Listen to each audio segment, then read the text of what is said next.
नमस्कार। आज गुरुवार और मूवमेंट फॉर सेकुलर डेमोक्रेसी की हमारी वीकली मीटिंग में सबका स्वागत है। लास्ट गुरुवार को हमने हमारे कन्वीनर प्रकाश भाई के साथ बहुत दिनों के बाद एक अच्छा संवाद डायलॉग हुआ और बहुत सारे सब्जेक्ट्स के बारे में उन्होंने बहुत डिटेल में बात बताई। और अभी अभी उनका एक आर्टिकल्स जो उन्होंने लिखे हैं, दिव्य भास्कर करके जो अखबार है, उसमें उन्होंने जो आर्टिकल्स लिखे हुए हैं उसके बारे में वो कलेक्शन का एक किताब बाहर निकला। वो किताब का नाम बहुत सुंदर है, तवारीखनी तेज छाया। गुजराती में है पर बहुत बढ़िया कलेक्शन है वो आर्टिकल्स का। और बहुत दिनों के बाद प्रकाश भाई के आर्टिकल्स एक साथ पढ़ने को हमें मिल सकते हैं। और वो किताब के बारे में बहुत दिन से सोच रहे थे कि कोई हमें डिटेल में बताए, क्योंकि उसमें इतने सब्जेक्ट की वैरायटी है, इतना विषय वैविध्य है जो हमने लास्ट थर्सडे उनकी बात में हमें परिचय मिला ही था। तो अभी आज जो उनकी एक किताब है तवारीखनी तेज छाया, अभी तिल्लन साहब बोल रहे थे एक उर्दू शब्द, एक गुजराती, एक संस्कृत। हाँ, प्रकाश भाई की तो वही विशेषता है, हर भाषा को कैसे प्रयोग करना है वो जानते हैं। सबसे बड़ी जो उनकी उपलब्धि है, जो सबसे बड़ा उनका राज है उनके अपील में, उनके लेखनी में, कि वो शब्द को और भाषा को कैसे प्रयोग करना है वो बराबर जानते हैं। वो जर्नलिस्ट है इसलिए सिर्फ नहीं, वो गुजराती साहित्य परिषद के प्रमुख रह चुके इसलिए नहीं, उनका जो समाज जीवन से ताल्लुकात है। और वो बार बार उमाशंकर भाई को याद करते हुए बताते हैं कि ऐसा कौन साहित्यकार हो सकता है जो समाज जीवन से उसका कोई नाता ना हो। मतलब पब्लिक लाइफ के फिगर, उनका जो एक कंसेप्ट, शायद मुझे लगता है कि आज़ादी का जो आंदोलन था हमारे देश में, उससे जो पूरी परंपरा खड़ी हुई और समाज जीवन, और उसमें राजनीति तो आएगी बहुत स्वाभाविक रूप में, और उसके बारे में एक सिटीजन्स का रिस्पांस भी होगा, पैसिव नहीं, एक्टिव रिस्पांस। तो वो उसकी मिसाल के रूप में अभी प्रकाश भाई हमारे साथ में है, और उनके आर्टिकल्स का जो कलेक्शन है उसमें भी उसका प्रतिबिंब है। तो पढ़ना ही चाहिए किताब। मैं तो पूरा पढ़ नहीं पाई, थोड़ा ऊपर ऊपर देखा और उनका प्रीफेस प्रस्तावना पढ़ा। और उसमें बहुत अच्छी बात उन्होंने बताई कि मैं नवल कथा लिखने वाला हूँ। तो हम सब इंतज़ार में हैं प्रकाश भाई कि आपकी नवल कथा भी आएगी और हम उसके बारे में भी अवलोकन करेंगे, रिव्यू करेंगे। और आज जो उनकी एक किताब है तवारीखनी तेज छाया, उसके बारे में हमारे स्पीकर है वो है किशोर भाई ठाकर। वो बहुत अच्छा लिखते हैं, अच्छा बोलते भी हैं, पर उनका तो दावा ऐसे है कि मैं अच्छा नहीं बोलता हूँ, नहीं ये कर सकता हूँ, मुश्किल होगा, ऐसी बातें उन्होंने बोली। पर मैंने तो उन पे थोप ही दिया कि भाई आप आइए और बताइए। तो मेरा तो ऐसा थोड़ा, मेरी शैली भी तो प्रकाश भी अच्छी तरह से अभी बोले कि कड़क महिला। तो हाँ, मैं तो कड़क, और सबको ऑर्डर करने की, जो यशवंत में बोलते थे दुनिया में एक ही इम्पीरियलिस्ट है वो मीनाक्षी है। तो ये मेरा, जो मेरे शैली का भी ये मर्यादा है। पर मैंने किशोर भाई को रिक्वेस्ट के टोन में ही बताया, तो हो सकता है उनको ऑर्डर जैसा भी लगा हो, उसके लिए मैं माफ़ी चाहती हूँ। पर अभी किशोर भाई ठाकर, वो ऐसे तो LIC में काम करते थे, मुझे जितनी जानकारी है, पर अच्छा लिखते हैं। मैं बड़े चाव से उनको पढ़ती हूँ। और ये एक कॉमन मैन की जो भाषा होती है, जो डिस्क्रिप्शन होता है, बड़े अच्छे ढंग से वो अपना बात को रखते हैं। और वेरी MSD के बहुत एक्टिव मेंबर है, पुराने साथी हैं हमारे। मैं किशोर भाई को रिक्वेस्ट करती हूँ प्रकाश भाई की किताब का हमारे आगे आस्वाद करें, अवलोकन करें।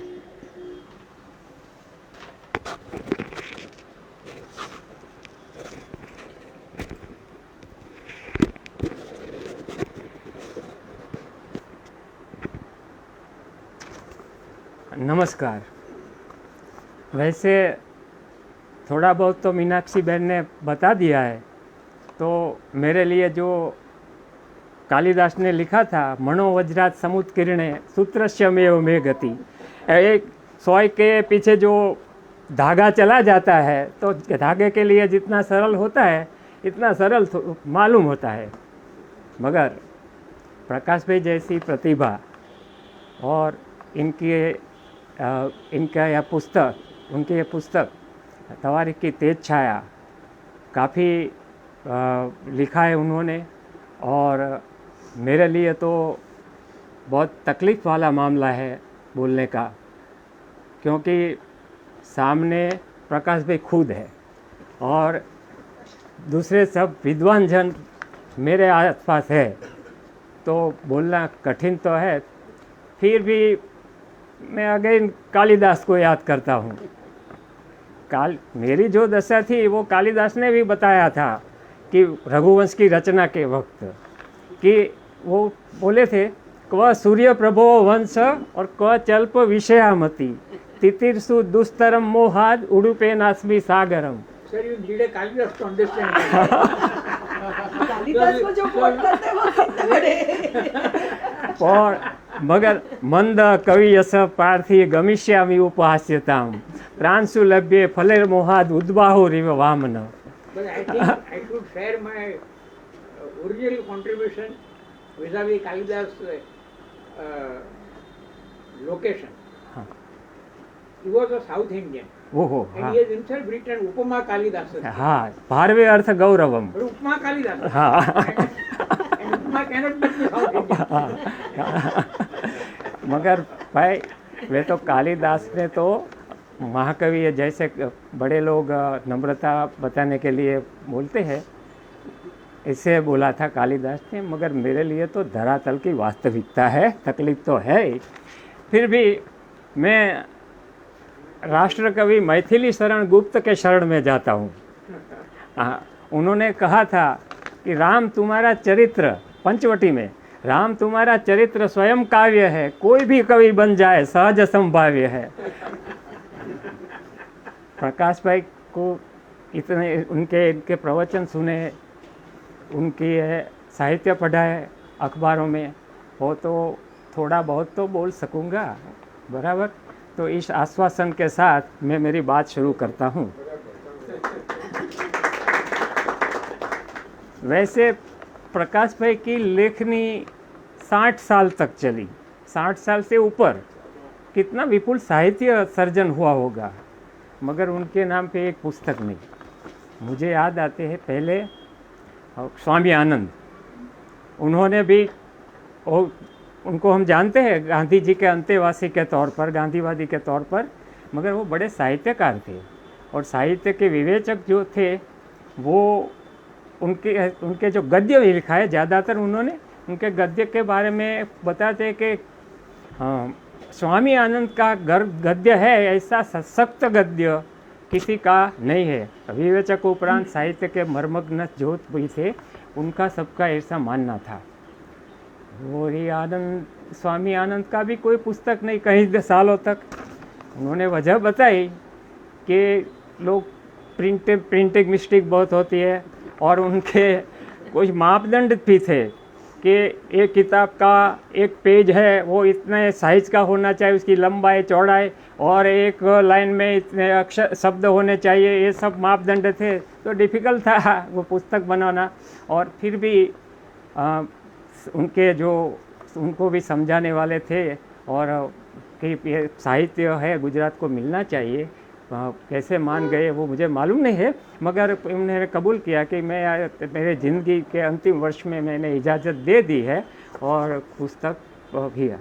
बाद में आए हमारे प्रकाश भाई, जैसे बताया कि उनकी लेखनी 60 साल तक चली है, विपुल साहित्य अखबारों में, सामयिकों में, और जहाँ भी मौका मिला वहाँ उन्होंने लिखा है। उनके नाम पे उनका खुद का कोई पुस्तक नहीं। हालांकि वो संपादक के रूप में तो बहुत जगह आए होंगे। मुझे याद है कि महादेव भाई की जन्म शताब्दी के उपलक्ष्य में जो पुस्तक प्रकट किया था उनमें एक उनके संपादकों में एक नाम प्रकाश भाई का भी था। और बाद में जयंती दलाल का पुस्तक है, उसमें भी प्रकाश भाई ने संपादन किया है, मगर प्रकाश भाई के नाम पे कोई पुस्तक नहीं था। और प्रकाश भाई ऐसे कबूल करते हैं कि उसका कोई रीज़न बड़ा नहीं है, थोड़ी उदासीनता, लापरवाही ऐसा कबूल करते हैं, बराबर। मगर एक बात थी कि इतने साल हो गए, इतना साहित्य हो गया, तो उनमें से किताब के लिए कौन से आर्टिकल पसंद करना, वो भी एक दुविधा थी। तो प्रकाश भाई के लिए ये मामला थोड़ा बाद में डिफ़िकल्ट हो गया था, मगर उर्विश भाई और प्रकाश भाई के दूसरे चाहक लोग हैं, वो पीछे पड़ गए थे, मानो कि आंदोलन जैसा ही किया था। और प्रकाश भाई वो भी जानते थे कि वो अनल हक वाला मंसूर वाला मामला तो है ही नहीं कि तस्बीह तोड़ किताबें डाल पानी में, ऐसी बात तो है थी नहीं। तो और तस्बीह तो प्रकाश भाई की जो पहचान है उसमें तस्बीह आती नहीं है, मगर किताब से तो बहुत प्यार है। कितनी किताब पढ़े हैं, इनके नाम भी याद रखें ना तो 1-2-3 ग्रंथ बनाने पड़े ये किताब के नाम को जो प्रकाश भाई ने पढ़े हैं। तो ये वो तो कुछ इनकी चल सकती नहीं थी। और बाद में प्रकाश भाई सम्मत हुए तो कैसे हुआ मैं बताऊँ, एक उदाहरण महाभारत से बताता हूँ कि आप सब की परिचित कथा है कि महाभारत में कृष्ण भगवान ने एक प्रतिज्ञा दी थी कि लड़ाई के दरमियान मैं शस्त्र धारण नहीं करूँगा। तो सामने भीष्म ने भी एक प्रतिज्ञा की कि कैसे भी कृष्ण भगवान को हथियार शस्त्र धारण करवा के ही रहूँगा। और फिर आप सब जानते हैं कि महाभारत के युद्ध में भीष्म के ही सामने सुदर्शन चक्र लिया था। कई लोग बोलते हैं कि दूसरे कुछ पुराणों में रथ के पहिए की बात थी, मगर उन्होंने शस्त्र लिया। वैसे ही हमारे प्रकाश भाई मान गए और उन्होंने बोला कि मेरी प्रतिज्ञा तोड़ दी तेरी प्रतिज्ञा का आज। और हमको मिला ये तवारी की तेज छाया।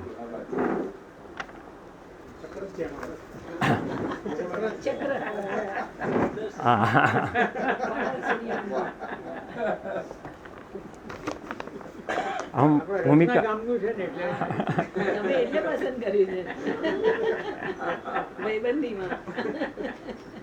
शायद आपको लगता है कि भूमिका काफ़ी लंबी हो गई है और मुझे ये पुस्तक पर ही आना चाहिए, फिर भी भूमिका भी थोड़ी लंबी चलाता हूँ क्योंकि ये पुस्तक है उसमें हम बोलना चाहिए जो पुस्तक का परिचय बोलता है गुजरात में, इस आ पुस्तक में पसार थता मने लागे छे के बराबर ऐसा बोलना चाहिए। तो मुझे भी और जो भी पढ़ेंगे उनको लगेगा कि प्रकाश भाई की अद्भुत स्मृति, कितने संदर्भ है इनमें, इनकी भी सूची बनाई जाए तो भी एक पुस्तक बने। और दो बातें सामने आती है, एक प्रकाश भाई की स्मृति की और उनकी शैली की, काफ़ी चर्चा हो चुकी है और शैली के बारे में, मगर अभी तो कुछ फ़र्क पड़ नहीं सकता। और गांधी जी ने बोला था कि वो कोशिया वो पढ़ सके ऐसा साहित्य प्रकाश भाई नहीं कर सकते। अब कोशिया भी कहाँ रहे हैं अभी कोशिया भी नहीं रहे, ज़रूरत भी नहीं महसूस होती है।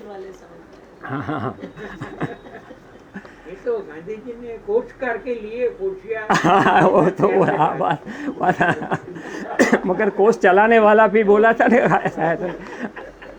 ठीक है, तो उमाशंकर जोशी की सब प्रचलित बात है, बहुत लोग जानते हैं। उन्होंने कहा था कि जो साहित्य सर्जक है उनको अपने समय में अपने वक्त में अनुपस्थित नहीं रहना चाहिए। कोई भी समाज की घटना है, राजकीय हो सामाजिक घटना हो, उसमें अपनी उपस्थिति दर्ज करवानी ही चाहिए। और प्रकाश भाई का जो साहित्य है जो मैंने देखा है वो पूरा साहित्य उनकी समाज में उपस्थिति, सतत उपस्थिति का ही परिणाम है। कोई भी आर्टिकल लो वो सामाजिक की समस्या को छूते ही है। तो एक हम ऐसे प्रकाश भाई के बारे में तो उमाशंकर के भी आगे उनके बहुत उन्होंने बहुत आगे बढ़ाया है और ये साहित्य में हमको मिलता है। गांधी जी को फिर याद करता हूँ, रमण भाई नीलकंठ नाम प्रचलित जानते होंगे सब, समाज सुधारक के तौर में। तो गांधी जी ने उनके बारे में बोला था कि रमण भाई मतलब गुजरात का पिछले 50 साल का इतिहास। वही बात इसी अंदाज में हम प्रकाश भाई के बारे में बोल सकते हैं कि प्रकाश भाई मतलब आज़ादी के बाद गुजरात का इतिहास, और इतिहास गुजरात की सीमाएं उल्लंघ के देश में भी जाता है। वो प्रकाश भाई की ये साहित्य जो पढ़ते हैं उसमें हमको मालूम होता है। और ये तवारीख की तेज छाया, तवारीख शब्द हम जब पढ़ते हैं तो लगता है कि कोई हिस्ट्री जैसा हो, मगर ये फॉर्मल हिस्ट्री नहीं है। उसका मायना हम ऐसा समझते हैं कि उस घटना उस तारीख को हुई थी, ऐसा हम समझते हैं। ऐसा समझना चाहिए। उस अर्थ में ये तवारीख है। और तेज छाया, तेज प्रकाश भी है, छाया भी है। प्रकाश भी तो खुद है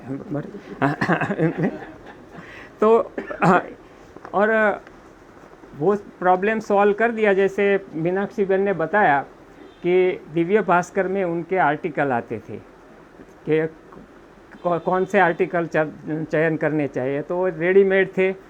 5 अप्रैल 2023 से लेकर शायद 6 जून 2024 तक के आर्टिकल इसमें लिए गए हैं। और उनमें से 4 आर्टिकल मुझे ऐसे मिले हैं जो प्रकाश भाई उस वक्त साहित्य परिषद के अध्यक्ष थे। ये अध्यक्ष के तौर पर उन्होंने जो प्रवचन दिए थे और उसका मुखपत्र, साहित्य परिषद का मुखपत्र परब में छपे थे, वो इधर दिव्य भास्कर में भी छपे और वो भी इसमें शामिल हो गए। 86 प्रकरण, चैप्टर बोलते हैं बराबर, 86 चैप्टर। और काल अवधि बोले तो 1857 तक पहुंचते हैं। 1857 से आज तक की बात है। तकरीबन 170 सालों का इतिहास कवर किया है, टच किया है, इतिहास को टच किया है। वो उनकी बात और शुरू करते हैं। पहला प्रकरण हमारे धीरूबेन पटेल, शीर्षक उन्होंने दिया है धीरूबेन गया अने झंझेड़ता गया। और लास्ट में जो प्रकरण है उसका शीर्षक है नव प्रभातनो संकेत। मतलब जब इंडिया गठबंधन को अपनी धारणा के बाद से ज़्यादा सीटें मिली लास्ट लोकसभा की सीट में, तो उसमें प्रकाश भाई ने कुछ नव प्रभात का संकेत देखा, उसके बारे में है। तो ये पुस्तक कैसे हुआ ये बात मैंने बताई। और एक मैंने देखा कि लगभग हर एक ज़्यादातर आर्टिकल में शुरुआत होती है अतीत के कोई बात से, और उसका संदर्भ और उसका बोध वो वर्तमान में लाते हैं। और वो वही प्रयोजन होना चाहिए ना कोई किसी भी लेखनी का। तो प्रकाश भाई ने ऐसा किया। कभी कभी इसके विपरीत भी होता है। उदाहरण के तौर पर मैं बताऊँ तो एक प्रकरण लिखा है जिसमें प्रकाश भाई ने प्रधानमंत्री नरेंद्र भाई मोदी और शरद पवार की सह उपस्थिति तिलक जी के कोई पुण्य पर्व पे थी, और उसके वो वर्तमान में बताया है। और सीधे वो अतीत में जाते हैं, भूतकाल में जाते हैं। भूतकाल में तिलक महाराज की बात बताते हैं। तिलक महाराज ने जो हम जानते हैं बहुत उन सम्मान को कुछ देना चाहिए, बहुत सम्मान देना चाहिए और लायक है, मगर वो धार्मिक और सामाजिक बाबतों में रूढ़िवादी थे। ये प्रकाश भाई ने बताया है एक प्रसंग, एक वाक्य से कि शाहू महाराज को वेद पठन का अधिकार नहीं है।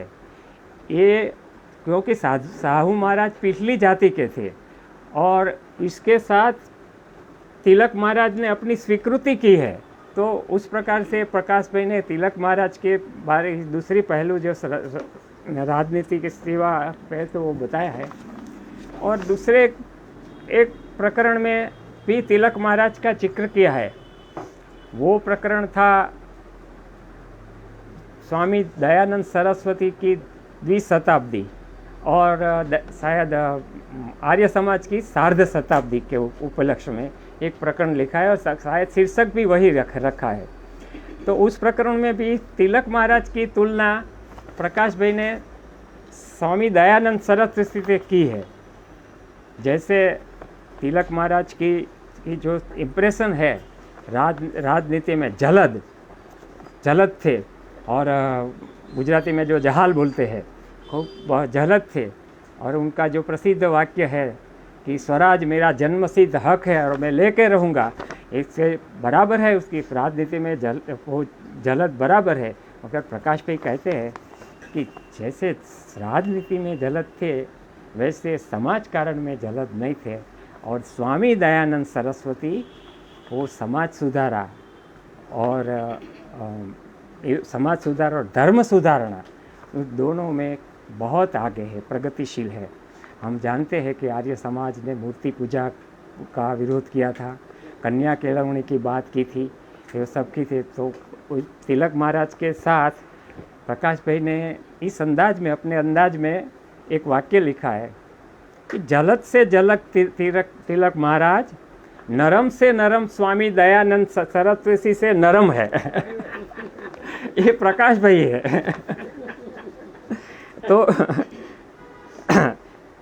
अभी धर्म की बात की, तो अभी एक दौर चल रहा है कि छोटी सी बात में सबकी धार्मिक आस्था आहत हो जाती है।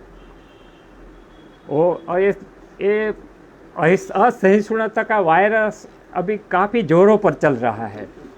तो जो हम ज़्यादातर लोग, मैं तो नहीं जानता था, प्रकाश भाई ने पाटन यूनिवर्सिटी जो हेमचंद्राचार्य यूनिवर्सिटी के नाम से है, उनको ये यूनिवर्सिटी की बात बताई थी कि उसमें कन्हैयालाल मुंशी की जो प्रसिद्ध उपन्यास था वो पाटन की प्रभुता, गुजराती में पाटन की प्रभुता, उसका जिक्र किया है और बताया है कि एक साधारण जैन मुनि के कहने पर उसके कुलपति ने, यूनिवर्सिटी के कुलपति ने एक रद्द कर दी किताब। क्यों? कि उसमें एक जैन मुनि को बराबर कैरेक्टर बराबर नहीं बनाया है, वो वैसा एक उग्रवादी बताया है, वैसे। और उन्होंने जैन मुनि का नाम नहीं था, वो तो हेमचंद्राचार्य ही समझते थे। सचमुच में तो वो आनंद सूरी थे वो, मगर न तो वाइस चांसलर को मालूम होगा, न जैन मुनि को मालूम होगा, क्या मुंजाल मेहता भी जैन थे। उनकी उदारनीति कैसी थी, धर्म और राजकारण में कैसा मेल होना चाहिए, वो मुंजाल मेहता ने बताया था, वो उनसे अवगत नहीं थे। तो बाद में शैली का बहुत जिक्र किया है हमने, तो सबको राहत मिले इस शैली से कि भाई तकलीफ ना हो, तो इसके लिए भी एक प्रकरण प्रकाश भाई ने लिखा है। शीर्षक है काली पेटी केसरी कामड़ी। वो शीर्षक में तो प्रकाश भाई है बराबर। मगर उसमें देखे तो दर्शक की बात की है। दर्शक जब एक मेघाणी के साथ देवी पूजक के रहठानों में गए थे और जो देखा, वो बयान जो किया था बिल्कुल सिंपल लैंग्वेज है, दर्शक की लैंग्वेज है। और प्रकाश भाई ने शायद ये राहत दिलाने के लिए ये ढूंढ निकाली है ये। तो फिर हाँ, हम जानते हैं कि प्रकाश भाई का गुजरात विद्यापीठ से काफ़ी नाता रहा, काफ़ी संपर्क रहा है। और गुजरात यूनिवर्सिटी, उसके लिए भी एक प्रकरण लिखा है कि यूनिवर्सिटी नहीं, गुजरात विद्यापीठ के 104 साल हुए जब, तो उसके उपलक्ष्य में एक प्रकरण लिखा है। उसमें प्रकाश भाई ने गुजरात विद्यापीठ का जो स्वर्ण काल था वो कैसा था वो बताया है। हाँ, उल्लेख किया है उमाशंकर जोशी का। वो विद्यापीठ में देख रहे थे कि अमेरिकी मूल के एक अध्यापक जो शांति निकेतन में पढ़ाते थे, तो वो देख रहे थे कि ये अध्यापक देख रहे कि विद्यापीठ की बहनें कैसे काम कर रही है, और देखा कि उनके काम करने में वो बहुत स्वतंत्र है ऐसा मालूम पड़ता है, उनके चेहरे पर से ऐसा मालूम पड़ता होगा शायद। उमाशंकर ने पूछा कि क्या देख रहे हैं आप? तो उन्होंने बताया कि ये मैं देख रहा हूँ कि ये बहनें, विद्यापीठ की बहनें कैसे कितनी स्वतंत्र दिखती है। उमाशंकर ने, आप तो अमेरिका से आए हैं और शांति निकेतन में पढ़ा है, स्वतंत्रता के बारे में तो वहाँ तो बहुत ज़्यादा है। तो जो जवाब दिया, एक गुजरात विद्यापीठ की उस समय की पहचान भी मैं कह सकता हूँ। जो प्रोफेसर ने जवाब दिया कि मैं चाहता हूँ कि मेरी अमेरिका की बहनें गुजरात विद्यापीठ की बहनें जो स्वतंत्र है उसके जैसी स्वतंत्र हो। सबकी हम जानते हैं अमेरिका तो व्यक्ति स्वातंत्र्य और महिला स्वातंत्र्य के बारे में शिरमोर है, मगर वो विद्यापीठ है और विद्यापीठ की पहचान इस तरह। आजकल की बात तो अलग है, विद्यापीठ वैसे उसकी स्वायत्तता के बारे में वो कुछ बोलते नहीं है और वो नियति के पर सौंप दिया जाए वो अलग। मगर प्रकाश भाई को जो तकलीफ़ है वो ये है कि JNU में तो जो स्वायत्तता पर जो तराप ली उसमें तो काफ़ी विरोध किया गया था, मगर गुजरात विद्यापीठ में ऐसा कुछ नहीं है। उसका रंज प्रकाश भाई को है, ऐसा ही लेख में मुझे मालूम पड़ता है। और जब और ज़्यादातर गद्य में ही लिखा है और कविता का प्रकाश भाई की तो कोई है नहीं मुझ जहाँ तक मेरा ख्याल है, मगर उन्होंने एक गुजराती कविता का अवतरण किया है इधर, और वो थे पाब्ले नेरुदा के पर। पाब्ले नेरुदा के ऊपर एक कवि थे वह, उसका नाम मार्टिन एस्पदा, वही नाम है ना, वाइस एस्पदा। शीर्षक है बगीचामा बंदूकधारियों। जो मित्र गुजराती नहीं समझ सकते वो मुझे क्षमा करे, मगर ये मैं गुजराती में पढ़ना चाहता हूँ, शायद थोड़ा बहुत तो आप समझ सकते। शीर्षक है, फिर से बोलता हूँ, बगीचामा बंदूकधारियों। तख्ता पलट गया પછી નેરુદાના બગીચામાં એક રાતે સોલ્જરો તૈનાત કરવામાં આવ્યા। વૈસે કવિ તો મરતા જતા હતા, કેન્સરે એમના બદનમાં આગ લગાડી દીધી હતી, તો પણ જ્યારે લેફ્ટનન્ટ ઉપલે માળે ધસી આવ્યા ત્યારે નેરુદાએ એમની બરાબર સામે જોઈને કહ્યું કે તમારે ફક્ત અહીં એક જ ચીજનું જોખમ છે અને એ જોખમ છે કવિતા। લેફ્ટનન્ટે અદબથી પોતાનો ટોપો ઉતાર્યો, સેનર નેરુદાની માફી માગી ને દાદરો ઉતરી ગયો। આજકાલ કરતાં 30 વર્ષથી અમે ગોત કરીએ છીએ એવા બીજા એક મંત્રની જેને બોલતા બગીચામાંથી બંદૂકધારીઓ छूट है। ये शोध अब गोत हमारी जारी है अब तक। इस कविता पढ़ने के बाद मुझे रामधारी सिंह दिनकर की कविता याद आ गई।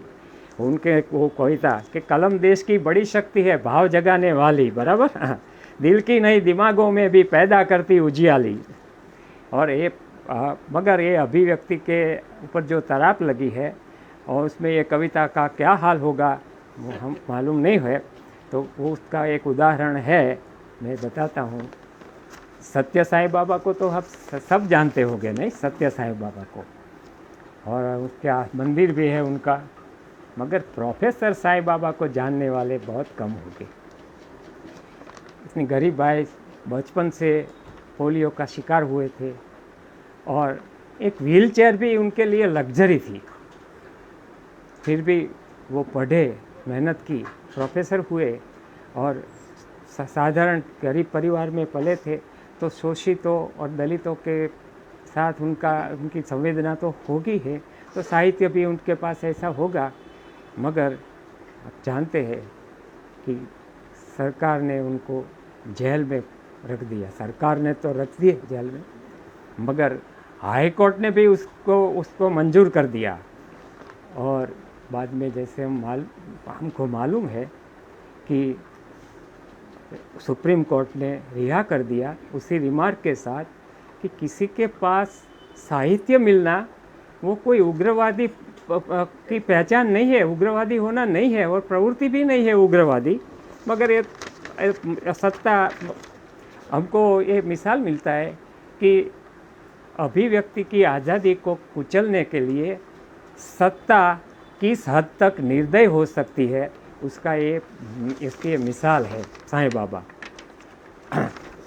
साईं बाबा की बात किए, बाद में सोनम वांगचुक को तो आप जानते होंगे, उनको आंदोलनकारी के रूप में जानते हैं ज़्यादातर। और सोनम वांगचुक आंदोलन जो किए हैं वो पर्यावरण के बारे में भी किया थे और लद्दाख की स्वायत्तता के बारे में भी आंदोलन किया है। मगर जो हम नहीं जानते वो ये है जो प्रकाश भाई ने तवारीख की तेज छाया में बताया है कि वो मैकेनिकल इंजीनियर है। मैकेनिकल इंजीनियर है, इतनी बात नहीं, उन्होंने ऐसे मकान बनाए हैं मिट्टी के। और उससे मकान कैसे है कि आप सब जानते हैं कि लद्दाख में ठंड बहुत पड़ती है, -15 डिग्री सेंटीग्रेड की ठंड होती है। उस ठंड में से वो उस मकान में जाए तो +15 डिग्री टेम्परेचर मिले, सेंटीग्रेड टेम्परेचर मिले, ऐसी हूप मिले, ऐसे मकान सोनम वांगचुक ने बनाए हैं। दूसरा भी काम उन्होंने किया है कि बर्फ़ के स्तूप बनाए हैं। स्तूप तो आप समझते हैं, अशोक के स्तूप के वगैरह इतिहास में हमने देखे, वह खंभा जैसा वो स्तूप बनाया, बर्फ़ का स्तूप। क्यों बनाया? बनाया ठंड के सीज़न में, मगर जो गर्मी की सीज़न आती है तो ये स्तंभ पिघलते हैं और पिघलते हैं तो इसका पानी का उपयोग लोग कर सकते हैं, ऐसा बताया। बाद में एक मैं बताना चाहता हूँ कि प्रकाश भाई तो कई घटनाओं के साक्षी रह चुके हैं। आपातकाल में तो उनका रोल हम सबको मालूम है, मैं इधर सबको बताने की ज़रूरत नहीं है। मगर एक दफ़ा वो हिमावन में मित्र मंडल के साथ बैठे थे, हमारे हिमावल पालड़ी है ना, वहाँ बैठे थे, बातचीत कर रहे थे, तो अचानक विमलाताई आ गई। विमलाताई का नाम भी बहुत जानते हैं। वो आ गई और क्या बोली कि देश का बाप जेल में है और ये बाबा हमारे मौन है। आपातकाल में जयप्रकाश जी जेल में थे और विनोबा जी कुछ नहीं बोलते। वो इतने गुस्से हो गए कि प्रकाश भाई ने शीर्षक बनाया कि अग्निशिखा विमलाताई। और फिर अभिव्यक्ति की आज़ादी और लोकतंत्र की बात जब हमने की तो लोकतंत्र के कैसा होना चाहिए, कि लोकतंत्र का मूल्य क्या है और प्रयोजन क्या है, उसके बारे में प्रकाश भाई ने नाबुद्रीपाद का एक प्रसंग दिया है। वहाँ नाबुद्रीपाद जो थे उनको उनके बारे में वासुदेव नैयर ने शायद लिखा है, बराबर ने प्रकाश भाई? हाँ, वासुदेव नैयर ने लिखा है कि हाँ, वासुदेव नैयर ने लिखा है कि नाबुद्रीपाद कहते थे कि सत्ता सत्ता का प्रयोजन क्या है? सत्ता समाज परिवर्तन का साधन होना चाहिए। अगर नहीं होता, अगर ऐसी बात नहीं होगी तो क्या होगा? डेमोक्रेटिक सेंट्रलाइजेशन, लोकतांत्रिक तानाशाही में, ऐसा को अनुवाद करता हूँ मोटे तौर पर। और हम सब देख रहे हैं, हमारे देश में नहीं पूरी दुनिया में ये दौर चल रहा है। और ट्रंप साहब का जिक्र करना ज़्यादा नहीं चाहता हूँ, आप सब जानते हैं, मगर ये आगाही की थी। और जो जिनके बारे में साम्यवादी पक्ष के लोगों के बारे में बताया जाता है कि वो लोकतंत्र के विरुद्ध में है, ये साम्यवादी पक्ष के नाबुद्रीपाद ने व्याख्या की थी लोकतंत्र की, लोकतंत्र का प्रयोजन किया है। ये नायर ने लिस्ट में बोला। हाँ, और मुख्यमंत्री की उपस्थिति में बोला हाँ और वो नरेंद्र मोदी की इंडिया में बोल रहे हैं तो it was a parallel. हाँ बराबर। प्रकाश भाई की इस पुस्तक में अनेक संदर्भ मिलते हैं, दूसरे भी आर्टिकल में अनेक संदर्भ मिलते हैं। मुझे ऐसा सवाल होता है कि प्रकाश भाई जब लिखते हैं तो एक टॉपिक उनके मन में, एक टॉपिक पर लिखते हैं तो कितने संदर्भ आते होंगे, वो सब घमासान मचाते रहते होंगे और सब बोलते होंगे कि मेरा चयन करो, मेरा चयन करो, प्राथमिकता किसको दी जाए। और प्रकाश भाई अपनी विवेक बुद्धि से और जो भी आया है वो उसका चयन करके ये संदर्भ लिखते हैं। मगर बहुत है, देश विदेश के संदर्भ भी कैसे है, देश विदेश के साहित्यकार, ऐसा नहीं है कि अब देश गुजरात के, देश के विदेश के साहित्यकार, उनकी रचनाएं राजकीय और सामाजिक घटनाएं इसके संदर्भ पे है, उसका घटनाओं का उल्लेख नहीं, उसकी विस्तृत जानकारी भी मिलती है।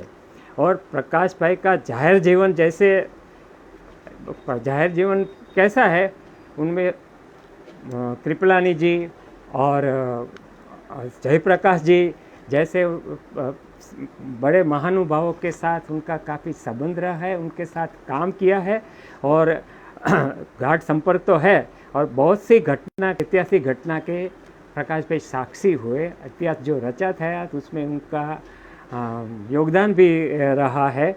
इसलिए ये जब जो देखना हो तो ये तवारीख की तेज छाया हमको पढ़नी चाहिए। प्रस्तावना में ठीक ही कहा गया है कि उनका विशाल पठन और इतना ही गहरा चिंतन है, अद्भुत चिंतन है। देश के रोचक इतिहास में पड़े रहने के बजाय उसका अनुबंध और बोध वर्तमान से लेते जे, और इसके लिए ज़रूरी वर्तमान से कदम मिलाने, वर्तमान में बोध तो लेते हैं मगर वर्तमान में क्या चलता है उसके साथ कदम मिलाने की क्षमता भी प्रकाश भाई में है।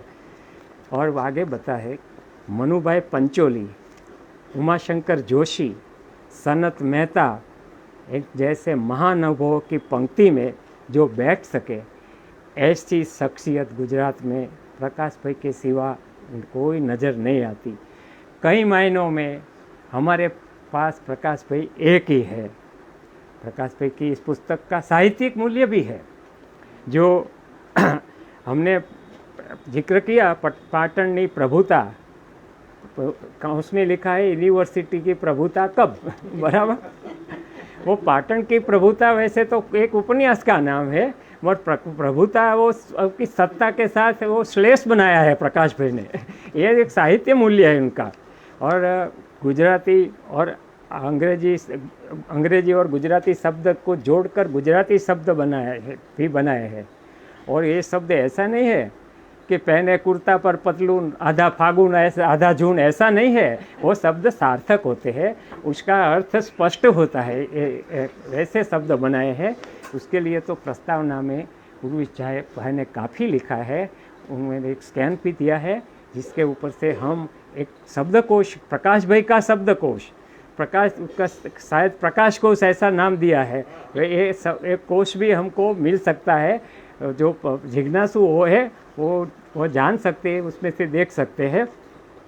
और दूसरा भी एक दूसरा मैं उदाहरण देता हूँ, हमारे काठियावाड़ में बोलते हैं, हमारे काठियावाड़ में बोलते वैसे काठियावाड़ मेरे पड़ोस में है, मगर भाषा में थोड़ी असर होती है, इसलिए हमारा शब्द बोलता है। शू अँ आयो छू, चढ़े घोड़े आयो छू, एम बोले थे। तो उसके लिए प्रकाश भाई ने क्या शब्द, तड़े पैगड़े तड़े पैगड़े, ये प्रकाश भाई है, कहाँ मिल सकते हैं। जिज्ञासुओं और अभ्यासुओं के लिए उनकी उपयोगिता तो है, मगर कई लोग ऐसे हैं कि जो प्रकाश भाई की जो सामग्री है, कंटेंट है, वो पसंद नहीं करते और उसके लिए उनकी शैली का बहाना बनाते हैं कि प्रकाश भाई की शैली ऐसी है तो हमको ये हम पढ़ नहीं सकते। मगर उनको भी मैं आश्वासन देता हूँ कि प्रकाश भाई जब जो आप मानते हैं वैसे ही नहीं है, कोई एक राजकीय के कोई विचारधारा में बंध नहीं है।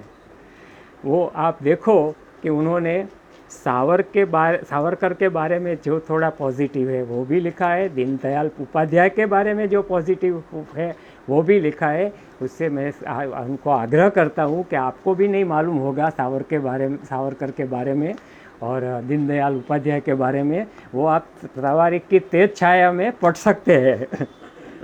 और मैं तो आगे जाके वहाँ ये भी बोलता हूँ कि आजकल कंपटीशन बहुत है एग्ज़ाम की, कैरियर बनाने का है लोगों को, तो जो लोग यूपीएससी जीपीएससी की एग्ज़ाम देना चाहते हैं उनको भी एक तवारीख की तेज छाया में कई संदर्भ मिल सकते हैं। इस संदर्भ से वो इतिहास जान सकते हैं और दूसरा पढ़ने के लिए उनकी जिज्ञासा जागृत हो सकती है। तो उनके लिए भी ये उपयोगिता है, जो ऐसे खाली ज्ञान के लिए ऐसा नहीं है। और बहुत कुछ मैंने बोला, समय की पाबंदी तो है मगर उससे ज़्यादा मेरी खुद की मर्यादा है। जब मैं कबो इसलिए रुकना पड़ता है।